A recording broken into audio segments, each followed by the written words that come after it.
அருமை தமிழர்களே, அன்பான வணக்கங்கள். ஒரு ஆச்சரியமான விஷயம் ஒன்று சொல்லட்டுங்களா?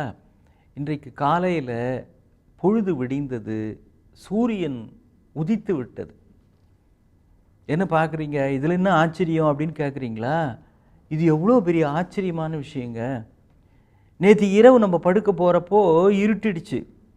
காலையில் சூரியன் உதிக்கும் அப்படின்ற நம்பிக்கையில் தான் படுத்தோம்.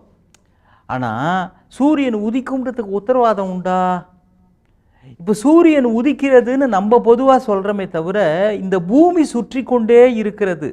அதனால தான் சூரியன் உதிப்பது நமக்கு தெரிகிறது. ஒரு 12 மணி நேரம் தெரிகிறது, சூரியனை பார்க்க முடிகிறது. அப்புறம் ஒரு 12 மணி நேரம் பார்க்க முடியறதில்ல.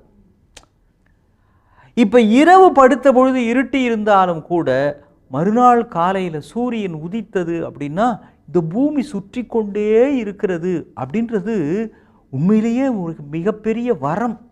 ஏன் இது ஒருவேளை சுத்துறது நின்று போச்சுன்னு வைங்க. இப்போ காலையில் போய் வண்டியை ஸ்டார்ட் பண்ணுறோம், 2 வீலர் வச்சுருக்கிறவங்க, சைக்கிள் வச்சுருக்கிறவங்க நகர்த்துறாங்க, அந்த சைக்கிள் சுற்றவே இல்லைன்னு வச்சுங்க, சக்கரம் சுற்றலைன்னு வைங்க, என்ன செய்வாங்க? டக்குன்னு போய் பக்கத்தில் இருக்க மெக்கானிக்கை கூட்டு வந்தப்பா சைக்கிளில் சக்கரம் சுற்றவே இல்லைப்பா, ஸ்ட்ரக்காக இருக்குன்னு என்னன்னு பாருங்கப்போ. பைக்கில் சக்கரமே சுற்றலைங்க அப்படின்னா அவர் ஒன்றே ரிப்பேர் பண்ணி மறுபடியும் சுற்ற வைப்பார். சரி, இப்போ சைக்கிள் சக்கரம் சுற்றலைன்னா சரி பண்ணலாம், கார் சக்கரம் சுற்றலைன்னா சரி பண்ணலாம். இப்போ இந்த பூமி சுற்றலைன்னு வச்சுக்குங்க, எந்த மெக்கானிக்கை கூப்பிட்டு இதை சரி பண்ண போகிறோம்? எப்பா நேற்று ராத்திரியிலேருந்து இது பூமியை சுற்றலைப்பா, அப்படியே இருக்குது, கடிகாரம் ஓடுதே தவிர பொழுது விடியல, இருட்டாகவே இருக்குன்னா ஆமாங்க இருட்டாகவே இருக்குது, எனக்கும் அப்படி தான், என்ன பண்ணுறதும்பார். அப்போ இந்த பூமி விடிந்தது என்பதே, ஒரு சூரியன் உதித்தது என்பதே ஒரு ஆச்சரியமான விஷயம்தான். ஏன் நம்ம கையில் இல்லை, இதுக்கு உத்தரவாதமும் இல்லை, இது எதிர்பார்க்கவும் முடியாது. நேற்றுக்கு விடிஞ்சதுன்றதுக்கா இன்றைக்கி விடியுன்றதுக்கு உத்தரவாதம் இருக்கா? இதுவே ஒரு ஆச்சரியமான விஷயம்.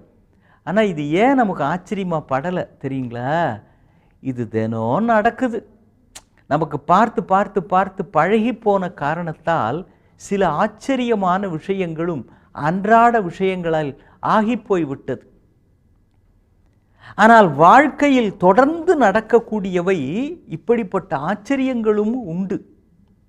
ஹக்கினோன்னு ஒரு டாக்டர் எழுதுகிறார், அந்த பேரே கொஞ்சம் வித்தியாசமாக இருக்குல்ல. அவர் ஜப்பான் டாக்டர் தான்.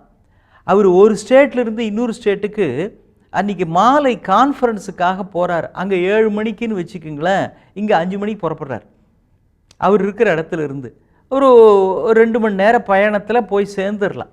விமானம் 1 மணி நேரம், அப்புறம் அங்கே போய் ட்ரெஸ் எல்லாம் மாற்றிக்கிட்டு நிகழ்ச்சிக்கு போயிடலான்னு இவர் திட்டமிட்டு புறப்படுறாருங்க.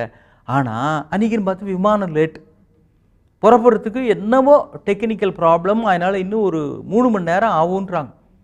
இவருக்கு என்ன பண்ணுறதுன்னு தெரியல. அப்புறம் அங்கே விசாரிக்கிறார், ஐயா நீங்கள் விமானத்தில் 1 மணி நேரம் போகிறத விட காரில் போங்க, கொஞ்சம் வேகமாக போனால் எப்படியும் கிட்டிமுட்டி போய் சேர்ந்துடலாங்க, அவ்வளவுதான், நீங்கள் வேணால் முயற்சி பண்ணி பாருங்களேன் அப்படின்னு அங்கே சொல்கிறாங்க. சரின்னு அவர் டக்குன்னு கம்பெனிக்கு ஃபோன் பண்ணுறாரு, ஒரு கார் அனுப்புகிறாங்கன்னு இவர் காரில் போய்கிட்டே இருக்கிறாரு. அப்படி போகிற வழியில் கொஞ்சம் தாமதமாக நான் வருவேன்னு ஒரு ஃபோன் பண்ணி அந்த அமைப்பாளர்களுக்கு சொல்லணும்னு விரும்புகிறார். போகிற வழியில் மழை வேற பிச்சு உதறுது, அதனால் எப்படியும் தாமதம் தான் ஆகும் அப்படின்னு தெரிஞ்சு போச்சு. இது செல்ஃபோன்லாம் கண்டுபிடிக்கப்படாத காலகட்டம், லேண்ட்லைன் மட்டுமே இருக்கிற காலகட்டம். அதனால் அங்கே இந்த முந்தில பப்ளிக் டெலிஃபோன் பூத்துன்னு இருந்து பார்த்தீங்களா, முக்கியமான நகரங்கள்லாம் நீங்கள் பார்த்துருக்கலாம், அங்கங்கே பொதுமக்கள் பயன்பாட்டுக்காகவே இந்த லேண்ட்லைன் ஃபோன் இருந்திருக்கும். உள்ளூர் பேச்சுன்னா ₹1, வெளியூர் பேச்சுன்னா அதுக்கு ஏற்ற மாதிரி ஒரு ₹5 அப்படிலாம் போட்டிருந்தாங்க. இந்த தலைமுறைக்கு அது தெரியுமோ தெரியாதோன்னு தெரியல, ஆனால் நாங்கள்லாம் போய் பேசியிருக்கிறோம். அங்கங்கே டெலிஃபோன் பூத் இருக்கும், இல்லைன்னா நிறைய கடைகளெல்லாம் கூட ஃபோன் இருக்கும், அங்கே போய் எடுத்து அங்கேருந்து ஹலோ அப்படின்னு ஃபோன் பேசுவோம், யார்கிட்ட இருக்கிறதோ. செல்ஃபோன்லாம் கண்டுபிடிக்கப்படாத காலகட்டம். இவர் அங்கே இங்கேயும் பார்க்குறாரு, அங்கே ஒரு வீடு இருக்குது. சரி கண்டிப்பாக வீடுன்னா ஏதாவது ஃபோன் இருக்கும், அவங்ககிட்ட போய் கேட்போமே, ஒரு ரெக்வஸ்ட் பண்ணிவிட்டு தகவல் தெரிவிச்சிருவோமேன்னு அங்கே போகிறார். யாருங்க என்னங்க வேணும் அப்படின்னு அந்த அம்மா கேட்குறாங்க. அங்கே அந்த பெண்மணி மட்டும்தான் இருக்கிறாங்க. என்ன விஷயம்னு, மரிமா ஒரு கான்ஃபரன்ஸுக்காக போயிட்டுருக்கிறேன், தாமதம் ஆயிடுச்சு, உங்களுக்கு சம்மதம் அப்படின்னா நான் ஒரே ஒரு டெலிஃபோன் பண்ணி தகவல் சொல்லலாமா, ரொம்ப முக்கியம் அப்படின்றார். ஜப்பான் மக்கள் எப்பொழுதுமே பண்பாட்டில் மிகவும் சிறந்தவர்கள். சக மனிதர்களை மதிப்பதில் அவர்களுக்கு இணை யாரும் கிடையாது. அவங்க உடனே வாங்க அப்படின்னு அழைச்சிக்கிட்டு போய் அவரை உட்கார வச்சு அவருக்கு டீ போட்டு கொடுத்து, நீங்கள் பேசுங்க, இதோ ஃபோன் இருக்குது பேசுங்க, நான் ஒரு 10 நிமிடம் என்னுடைய பிரார்த்தனையை முடிச்சுட்டு வந்துடுறேன் அப்படின்ட்டு அந்த அம்மா போகிறாங்க. பிரார்த்தனை பண்ணிட்டு திரும்ப வராங்க. இவரும் பேசிட்டு முடிச்சிட்டார். இப்போ தான் முக்கியமான விஷயம் நடக்குது. என்ன, பேசி முடிச்சுட்டு இவர் நன்றி சொல்லணும்னு அந்த அம்மா வரத்துக்காக காத்திருக்கிறாங்க. அந்த அம்மா வரப்போ அவங்க கண்கள்லாம் கலங்கி இருக்குது. அவங்க கண்ணீர் வடிய பிரார்த்தனை பண்ண மாதிரி தெரியுது. ஒரு டாக்டர் இல்லையா, பார்த்த உடனே கண்டுபிடிச்சிட்டாரு. கேட்குறாரு, madam if you don't mind, என்னமோ நீங்கள் கண்ணீர், உங்கள் கண்களில் கண்ணீர் இவ்வளவு வடியுதே, ஏதாவது கஷ்டமா, ஏதாவது சோகமா, சொல்லலான்னா சொல்லுங்கள், நான் ஒரு டாக்டர், என்னால் முடிஞ்ச உதவி செய்கிறேன், நீங்கள் எனக்கு ஒரு உதவி பண்ணியிருக்கிறீங்க, என்னால் முடிஞ்ச உதவி செய்கிறேன்னு. அந்த அம்மா சொன்னாங்க, இல்லை என்னுடைய மகள் 6 வயசு 7 வயசு தான், நரம்பு சம்பந்தமாக அவளுக்கு ஏதோ ஒரு பிரச்சனை பெருசாக இருக்குது, இங்கே இருக்கிற டாக்டர்லாம் காமிச்சேன், இது உயிருக்கே ஆபத்தான பிரச்சனை, உடனடியாக இதை சரி செய்யக்கூடிய அளவுக்கு திறமை வாய்ந்த டாக்டர் டோக்கியோவில் தான் இருக்கிறாரு, ஹக்கினோன்னு பேர், அவர்கிட்ட காமிச்சிங்கன்னா சரியாகுன்றாங்க. எனக்கு அவ்வளோ டோக்கியோ போகிற அளவுக்குலாம் வசதி இல்லை, அந்த டாக்டர் வேறு பெரிய டாக்டர், எவ்வளோ ஃபீஸ்லாம் கொடுக்குற அளவுக்குலாம் என்கிட்ட வசதி இல்லை, கடவுள் காப்பாற்றினா தான் உண்டுன்னு தான் ஆண்டவன்கிட்ட பிரார்த்தனை பண்ணேன், என்றைக்கு அவர் சந்திக்க போகிறோமோ தெரியல, டாக்டர் ஹக்கீனோ அப்படின்றாங்க அந்த அம்மா.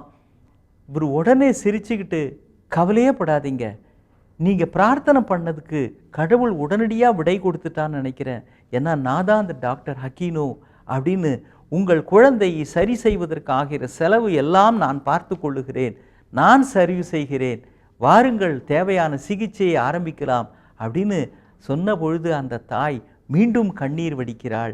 இது ஆனந்த கண்ணீர்.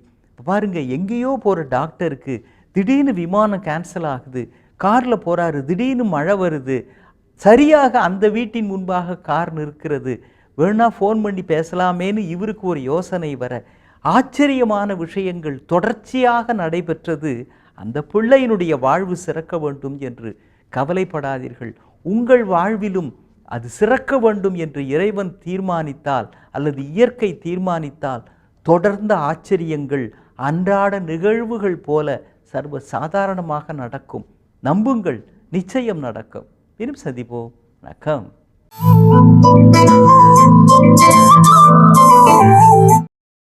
இன்னும் பல வீடியோக்களை காண சன் லைஃப் சேனலை சப்ஸ்கிரைப் பண்ணுங்க.